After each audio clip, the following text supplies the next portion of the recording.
Right, here we are, Wednesday night, Finding Everlasting Fitness. Welcome. It's your every Wednesday night fitness show where you're going to hear the truth about fitness, not any watered down stuff that is presented to you on the NIH website or the CDC or American Heart Association. What do they say? They say you should do at least 2 hours and 30 minutes a week of exercise or 30 minutes 5 times a week. And those are good general ideas.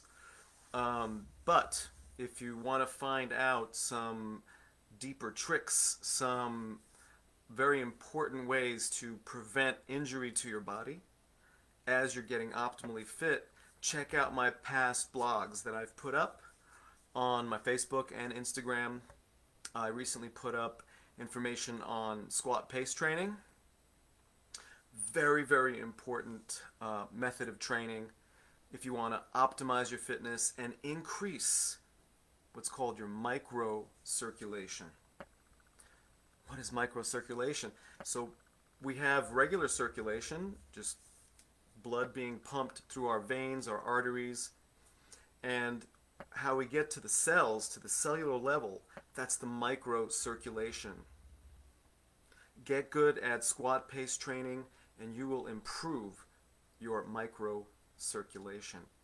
And this is your vital life force. This is the energy in your body. This is the energy that's reflected in an open channel of all your meridians. Microcirculation. It's what all of Chinese medicine is based on. So squat pace training. So that's all up there on my Facebook. Take a look at that. And last week I put up information on the circuit of life. So that's a basic squat circuit set that anyone can do, all levels. I have people in their 20s, I have people in their 80s. All fitness levels are doing it right now as we speak, the circuit of life. So I made some videos. I laid out the basic program. Take a look at that. That's the kind of stuff we deal with, and it's in the category of power fitness. Some of you might not have heard of power fitness. And basically what it is when we look at the variables, there's strength, there's strength training, that is, there's cardio, and there's flexibility. Well, let's just look at strength and cardio. Basically, power fitness combines strength and cardio. And it's even more important as we age. So for people who are 40 plus, and I'm in my mid 50s at this point, really important. More important to do power fitness training than just strength training or cardio. So look into that. If you're really interested in optimizing your fitness, look into power fitness training. So I design lifestyle fitness programs that build physical power as we age. That's the bottom line. Today, we're going to be talking about stress and recovery. So we'll put all that aside, everything about power fitness. That's the overall programs. But what's really important for those of you that are working out and are working out really hard right now, maybe you're doing CrossFit programs, maybe, I don't know, maybe you're into marathoning, maybe you're a bodybuilder lifting some heavy weights on a regular basis. This talk today is about stress and recovery. So let me just give you a little background on things that have happened to me. For example, I've run marathons, and back when I was training for marathons, I'm no longer a runner, but I now do this low or non-impact power fitness work. But when I was doing the marathon training, I had to put a lot of miles in early in the morning. And so I'd go out with some friends down in Manhattan, around the reservoir, and pretty challenging workouts. I noticed that a number of times my body wanted to just, my ankle just wanted to roll. I saw the ground. It was light outside. There was no problem with that. But I noticed that my body wanted to roll my ankle. And this happened a number of times. And this is a phenomena that's very real. It's self-sabotage. The body will give you signs when you are pushing it to the stress point that is beyond its capacity to healthfully develop itself. It's going to want to sabotage itself, and it's going to give you some signs ahead of time. It's just going to say, hey, slow down a little bit, or, take a break, take a day off. It's gonna give you that little sign. It's different from exercise to exercise. For running, it could be the ankles rolling, could be tightness in the knees. So many variables. Maybe tightness in the back. Some people actually get some shoulder pain from running, just the posture that they're in. So it's really important to be present to your body, and if you notice while you're working out that something's a little tweaked here and there, but you can kind of work through it. If you see that 2 or 3 times, if you notice some kind of tweaking, it's a sign that your body is telling you to take a day off, to slow down at the very least, whatever you're doing. So what I'm going to tell you today is a really fascinating way to get out of your head. So, because a lot of us just want to keep pushing ourselves. And so even though we feel a little tweak, we're like, all right, we'll just work through this.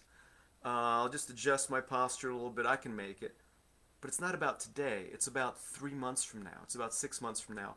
Because you're creating a kinetic chain reaction within your body. So if something goes off a little bit, if you're tweaking your knee a little bit, your ankle, your lower back, whatever it is, it's going to set off a chain reaction. It might be very subtle in the beginning, but that's the first little domino that's falling. Eventually, they're all going to fall. And then one day you'll wake up and you might not be able to move. You'll be hurting. And you'll need more recovery. You'll need to go to a chiropractor or whatever. But you can prevent that. And I'm going to show you a technique right now that could be very helpful in you preventing that if you've noticed your body tweaking at all. It's called kinesiology, self-administered kinesiology. By the way, it's okay to take easy days too. Some people, they put themselves on a program, they get so fixed, very dogmatic. It's like rule number 1, do not be dogmatic about your fitness. Be there in the day, whatever is happening to your body on that day. Listen to your body. Dogmatic just means you just stick with your routine no matter what. I don't believe that. That's not going to give you longevity fitness. You might get kind of fit in the short term, but in the long run, if you have that attitude toward yourself, you will injure yourself. And I've been doing this since 1997. I can't tell you the dozens and dozens of people that I've seen pushing themselves so hard, blowing out their joints, and then never coming back to fitness again. And this is why I do what I do. So that people can understand you have to have faith in yourself, that you're going to come back to it.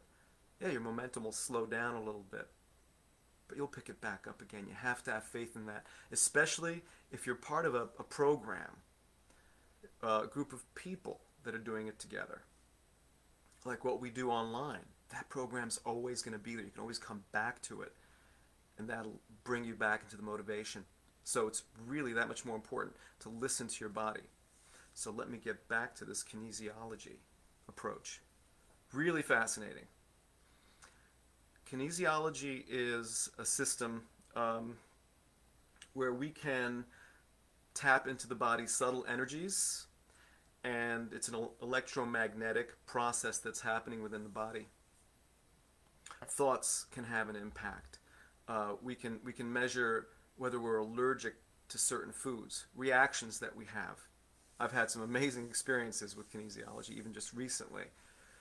And so I think it's really important for people to understand this idea, because it can impact your decision whether you go into a workout that injures you or for you to take a day off and not get injured instead. How can you use kinesiology? Thoughts. Let's say you've tweaked your back, you've tweaked your knee, you felt something like, questionable. Right? You have to really be open to this idea, really be open to this. It's the next day, you have a workout planned. It's the morning. Let's say you're going to work out in the morning. What I want you to do is think. There are two ways of going about this. I'm going to give you both systems. One way is say out loud to yourself. First, actually, you have to give yourself a test. You put your pinky and your thumb together, just like this. And you can use your pinky on the other hand, ideally. You could use your thumb, but mainly the pinky would be the best. So, let's see. It's kind of backwards here. So I'm sticking my pinky through my pinky and thumb here. Testing it. I'm pulling, seeing what kind of strength I have. Okay, pretty good. Now I'm going to say to myself, should I do my workout this morning? And hold that idea. See yourself doing the workout and see what happens. For me, it's still staying strong. Do this 3 times. See if it weakens at all. So the first step is test yourself. See what your strength is like. You want to hold a nice, strong grip there between your pinky and your thumb. And then with this hand, the pinky, trying to pull through.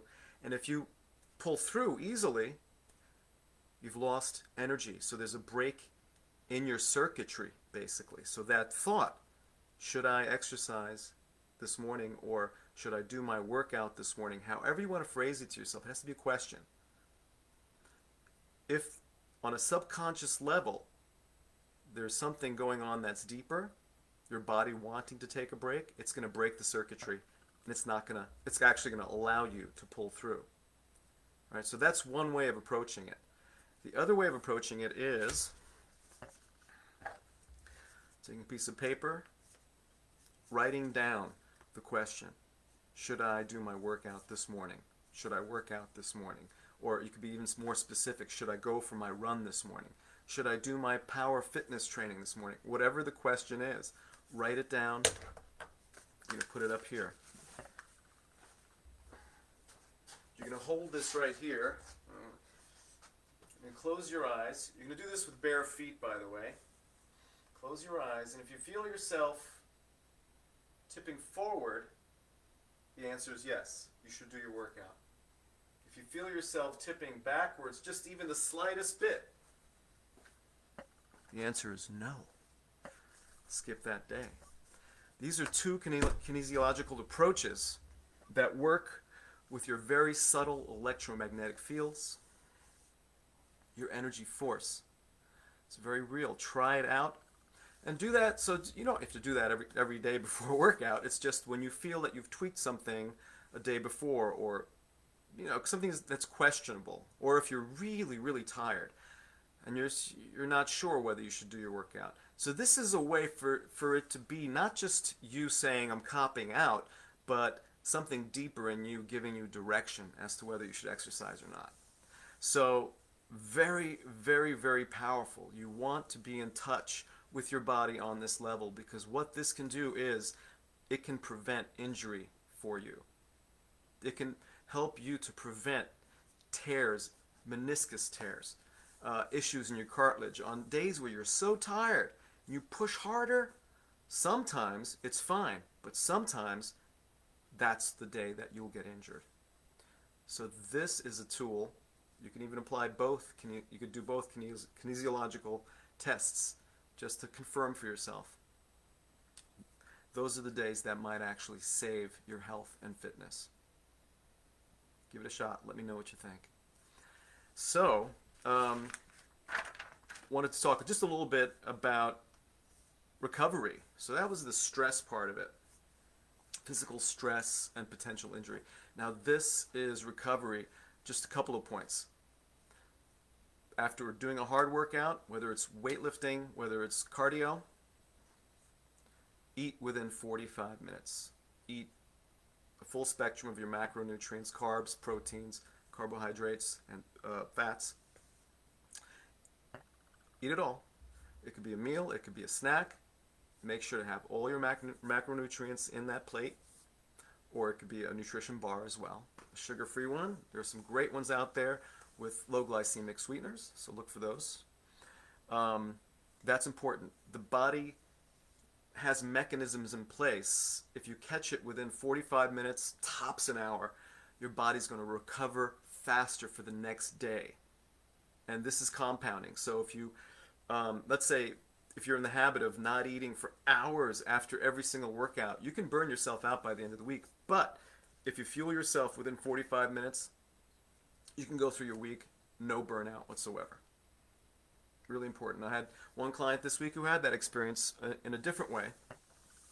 He used to get tired after workouts, very strenuous workouts, power fitness workouts that we do, and he'd have to like even take a nap later in the afternoon. That's just a blood sugar situation. So if you fuel yourself soon enough, within 45 minutes, and then depending on how hard your workout was, if you fuel yourself every 2 to 3 hours thereafter, you're not going to have that lull.